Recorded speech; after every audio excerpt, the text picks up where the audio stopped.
Vamos abrir o programa com o Mauro César e, claro, essa análise do primeiro jogo da Copa do Mundo entre México e África do Sul, vitória do México, e teve de tudo um pouco, né? Os gols, 3 expulsões, 2 pro lado do time da África do Sul, agora no finalzinho também para jogador mexicano, arbitragem brasileira e finalmente começou a Copa de 2026. Mauro, muito boa noite para você. Boa noite, Guilherme, boa noite a todos. E começa dando um sinal do que vai ser essa Copa do Mundo e muitos confrontos, né? A África do Sul é uma seleção muito fraca. Aliás, em 2010 ela foi a primeira seleção anfitriã eliminada na fase de grupos, né, de um Mundial. Tem esse currículo, né?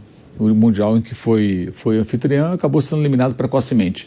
E hoje, estava até vendo aqui as estatísticas para, né, confirmar o que a gente observa, 3 finalizações contra 16, um time muito frágil, tentando sair jogando com muita dificuldade. O México fez aquela pressão no início do jogo, ali na saída de bola, conseguia criar problemas, fez logo um gol, né, um gol rápido. Se o México fosse um pouquinho melhor, poderia vencer por um placar um pouco mais elástico, né? Acabou sendo um placar até bem modesto, diante de um time frágil e que a tendência é perder os outros jogos talvez por mais gols, né? Que vai desanimando, já perdeu o primeiro. Acho que o México perdeu uma chance de fazer um saldo interessante que pode ser relevante na disputa pela classificação desse grupo, né? Joga em casa, tem apoio da torcida, mas acho que poderia ter vencido por mais. E as expulsões é a arbitragem brasileira, VAR, isso aí não, essa mescla é infalível, né? Aí tem que ter cartão, rigor e botar para fora, essa coisa toda. O Wilton Pereira no apito não dava para esperar nada muito diferente também, não. Até estávamos conversando aqui fora do ar, das 3 expulsões, pelo menos 2 eu achei um exagero, né? A do México, que foi a última, e a primeira, que foi da África do Sul naquela falta, né? Para mim, então, das 3, 2 foram exageradas. E para você, Mauro? Eu concordo com você, acho que assim, é uma característica da arbitragem brasileira. A expectativa sempre é de que os árbitros brasileiros, quando vão para Copa do Mundo, para Libertadores, eliminatórias de Copa, né, jogos internacionais, eles mudam a conduta porque sabem que esse tipo de arbitragem é uma característica praticamente única aqui do futebol praticado no Brasil.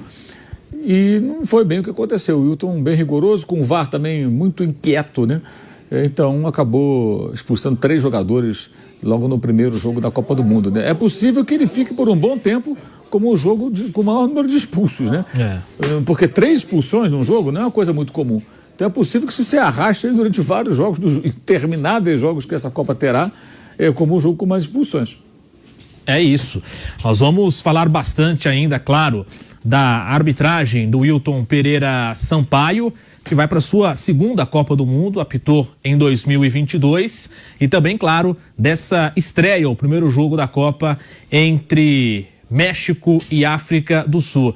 E chega aqui a informação que esse jogo de hoje, né, já é agora, desde 2006, passa a ser, nesse período aí, nesse recorte, o jogo com mais expulsões em Copas do Mundo, né? Talvez continue até o final da Copa com esse título, digamos assim, né? Parabéns ao Wilton. Tinha sido... Já entrou para a história. Entrou para a história, né?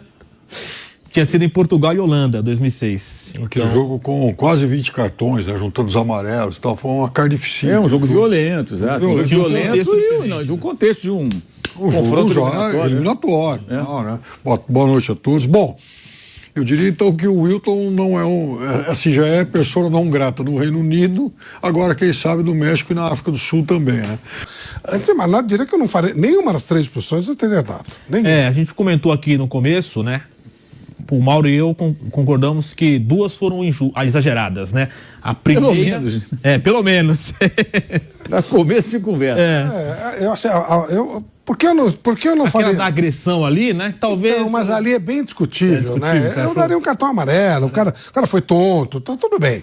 Mas expulsar é grave demais, né? Para expulsar, né? As outras 2 foram bem exageradas. Alguns professores, né, na época que a gente fez o curso, eles falavam, gente, tem certas coisas que você precisa tomar muito cuidado para fazer, que muda muito a história do jogo. Expulsão, pênalti, são coisas que você tem que dar com muita convicção, porque na época se falava penalidade máxima, no pênalti era penalidade máxima. Não é assim, sabe? Então, A primeira é briga por espaço, não tem nenhum sentido. A segunda, quer dizer, também não quero ser dono da verdade. A segunda dá para expulsar. E a do jogador do México, o cara passa e ele faz a falta, pô. Expulsão, amarelo, vai.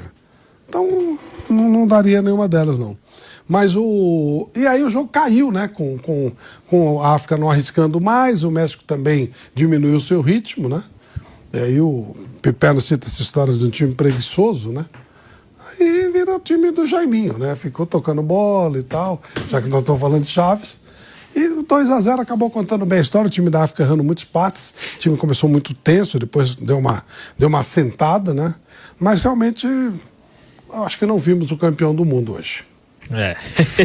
Jura? Você tem certeza disso? A audiência vai te cobrar depois. Os mexicanos vão... 19 de julho... Né? Ô Piperno, e para você as expulsões, as 3 expulsões e a atuação brasileira da arbitragem do Wilton Pereira Sampaio, que chega na sua segunda Copa, apitou no Catar em 22. Bom, mas espera lá, foi um padrão brasileiro de arbitragem. A arbitragem é ruim.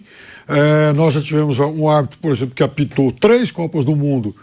Ele foi um árbitro que errou muito em jogos importantes aqui. Então, os árbitros brasileiros... vamos lá. O Brasil teve um período de 82 a 90 em que árbitros brasileiros apitaram coisas importantes. O Arnaldo, uma final de Copa do Mundo, e bem. O Romualdo Arpifilho, uma final de Copa do Mundo, e bem. Depois o Wright chegou a apitar a decisão 3º lugar. Bem, nas Copas. Mas, de lá para cá, o Brasil teve muito árbitro apitando mal em Copa do Mundo. Mas por quê? Veja, se o árbitro aqui ele apita mal, não dá para imaginar que numa Copa do Mundo ele vai ser totalmente diferente. Então o Wilton foi bastante criticado em 2022 no Catar, por conta daquele Inglaterra e França, e hoje ele apitou com aquele padrão, ou seja, mal. Tanto que a gente está, de novo, tendo que falar disso. E veja, hoje era um jogo muito fácil. Ele conseguiu errar muito em um jogo extremamente... Dificilmente essa Copa vai ter outro jogo tão fácil como esse. Não foi um jogo de times violentos, não foi um jogo de lance lá muito polêmicos e tal. A primeira expulsão ainda você olha a primeira vez e tal. Mas aí com o recurso do VAR, não dá, né, para interpretar aquilo como... Você acha que o VAR deveria ter chamado? Poderia, né? Então, mas aí apesar que tá muito perto do lance. Então, ele está perto. O VAR não pode ser invasivo. Foi a interpretação dele. E não é assim uma aberração. Então, estou dizendo só que eu acho que ele interpretou mal. A segunda expulsão, talvez seja a mais defensável de todas, aí é avaliar a intensidade, né? O cara realmente, o tonto lá, o jogador da África do Sul, ele coloca lá a mão no rosto do outro, né? A mão fechada, né? Passa a coreografia de um soco, que você pode interpretar se foi ou não algo violento, mas o fato é que ele bateu de mão fechada no rosto do jogador do México. Ok, é defensável. Dá para defender a expulsão. Agora a terceira expulsão, um lance de jogo, o cidadão passou falta. Ah, mas era a situação clara, agora nada. Então, sabe, exagero. E eu lamento muito que ele tenha começado tão mal assim. E por sinal, o último lance do jogo, quando ele encerra lá o jogo e tal, aquilo era lance de cartão amarelo para o jogador do México. Eu não vi esse cartão sendo aplicado. Então, ele começou mal. Quer dizer, o Brasil começa mal a Copa do Mundo. É isso. E vamos falar também do Jiménez, que marcou o segundo gol do México, né? Fechou a conta do 2-0.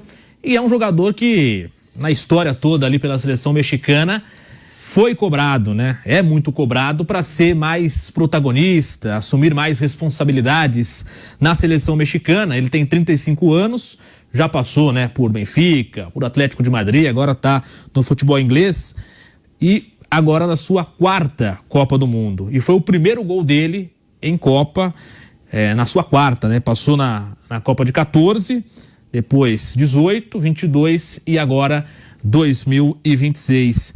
Se o México quiser chegar longe, Mauro, dá para imaginar passando pelos pés do Jiménez, que desencantou finalmente na sua 4ª Copa do Mundo no primeiro gol hoje contra a África do Sul?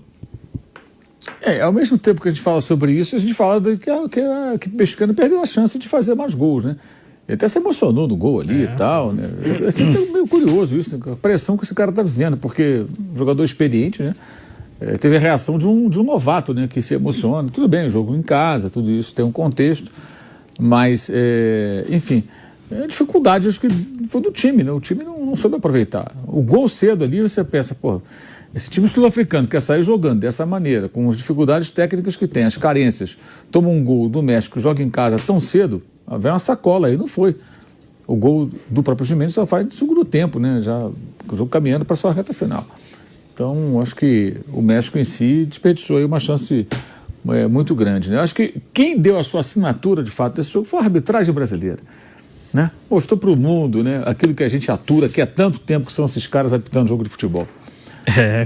Sabe aquela história? Mais dois, né? Eu não vou ver isso sozinho, tem aquele negócio, eu não vou ver isso sozinho e tal. Eu não vou suportar isso sozinho. Vocês, o mundo inteiro vai ver o que é a arbitragem brasileira. Em dose tripla. Então. Tem mais por aí, hein? Arbitragem tipo exportação. Tipo exportação, tem mais por aí. Estrangeiros, preparem-se. Tem mais 2 para estrear. E tem aqui agora uma nova informação, né? Esse foi o 5º jogo da Copa, né? Na história da Copa, desde que começou os cartões, que foi em 70, com 3 ou mais cartões vermelhos. Então esse é o 5º. Em toda a história eram só 4 até então, agora chegou a marca de 5. O Pepe disputou, o Pepe e o Felipe Melo jogaram algumas Copas, hein? Então aí tivemos em 98 Dinamarca e África do Sul, 3 expulsões. Em 2006 Itália e Estados Unidos. Também em 2006, né? Foram 3 jogos, isso mesmo. Itália e Estados Unidos, Croácia e Austrália, Portugal e Holanda. Nesses 3 jogos, no Itália e Croácia foram 3, no Portugal e Holanda 4. E agora, México e África do Sul, 3 expulsões. Pô, Portugal e Holanda eu lembro desse jogo, ele foi terrível, foi porradaiada para todo lado. Não dá nem para comparar com um jogo desse, pô, um jogo fechado. Perto daquele jogo, isso aqui parecia batismo, parecia que eles estavam fazendo um batismo coletivo em campo, não teve nada disso. Esse jogo Portugal e Holanda foi um jogo terrível. Aí o nosso GC ali, ó. Tá olhando o quê? Quer ser expulso? Wilton Pereira Sampaio expulsa 3 jogadores na abertura da Copa. Então, comparando esse jogo que você falou, o jogo Portugal e Holanda, foi um jogo terrível. Eles contam como um dos jogos mais violentos da história. Porrada pra lá, porrada pra cá. Hoje não, foi um jogo tranquilo. Jogo assim, sossegado. A África do Sul aceitou que era inferior e tal. Então, realmente não tem muita explicação, não. Sobre o Giménez, eu reputo como um bom jogador que fez a sua história no futebol, com 35 anos joga na Premier League, teve um problema sério, né? Ele teve uma contusão grave, acharam que ele não ia mais voltar a jogar futebol, e ele voltou. Enfim, não é muito fácil fazer gol na seleção do México, né? Se ele fosse, centroavante da seleção, sei lá, da França, se bem que o Giroud não fez, né? Quando a França então, tem isso. Ou se fosse do Brasil, o Fred também não fez. Então, tá dentro da normalidade. Mas ele é bom centroavante. Fez um belo gol, foi legal, foi bom pra ele. Foi um gol legal, foi um gol bem feitinho, gostei, foi legal. Mas, de qualquer forma, eu imaginava a vitória do México, mas, veja, desde que eu me conheço por gente, e eu já sou um senhor aí, né, idade avançada, pois é, senhor Flávio. E aí, o México, ele é sempre a mesma coisa. O México, primeiro, que é um país apaixonado por futebol, tem grandes estádios, tem clubes fortes, empresas que investem muito, paga bons salários, né? De vez em quando tira jogadores de times europeus. O México nem chega a exportar tantos jogadores porque tem grana para manter os seus principais, quase todos os seus principais talentos em casa e tal, né? Tem, acho, do time titular, hoje 6 atuam na Liga Mexicana. Mas o problema é, assim, eu estava brincando com o Nilson durante a transmissão, que desde sempre, o México me lembra, assim, parece um carro de motor 1.0. Pode até ter um design bonitinho, às vezes, tal, mas quando se acelera, não vai. Assim, tem pouca intensidade, tem pouca agressividade, a ambição do time é sempre muito limitada. Então, acho que o México tem algumas barreiras psicológicas aí para romper. Hoje, era um jogo. Assim, se o México tivesse a faca nos dentes o tempo todo, o México teria feito 4, 5, porque está jogando em casa, ele conhece a altitude, o adversário não, o estádio está lotado, o público incentivando, individualmente muito mais qualificado, o técnico, ele conhece melhor os melhores jogadores, aliás, ele já foi treinador da seleção mexicana lá atrás, em 2010. E aí o adversário está perdendo, toma um gol logo de cara, tenso, tinha claras notórias dificuldades aí para iniciar as jogadas, perdia toda hora a bola pertinho da área quando era pressionado. Teve jogador expulso no começo do segundo tempo, aos 6 minutos do segundo tempo. Então, tudo se ofereceu para que o México hoje fizesse um placar elástico para empolgar o público, falar, não, agora a gente não está aqui só para ser um mero coadjuvante, só porque estamos aqui, só porque somos um dos anfitriões. Mas não, ficou a impressão do México de sempre, né? O México 1.0, time preguiçoso, time lento, tal, né? Previsível. E tem alguns bons jogadores. O Raul Jiménez é um bom jogador. O Quiñones, gente, o Quiñones no futebol saudita, que não é, obviamente, uma referência, né, que cause tanta admiração assim, mas é um futebol que hoje atrai ótimos jogadores brasileiros. Na última temporada agora, assim, a serviço do seu clube, ele fez mais de um gol por jogo. Fez 37 gols em 34 jogos. E ele hoje, no primeiro tempo, teve de cara uma chance, fez um gol. Depois ele fez uma jogada boa lá, que ele bateu de pé esquerdo para fora, quase fez. Aí chutou uma bola na trave. Então o cara tá com fome de bola. Mas só que o jogo parou de ser em cima dele. Então, assim, eu acho que vai ser, mais uma vez, um México rojão molhado nessa Copa.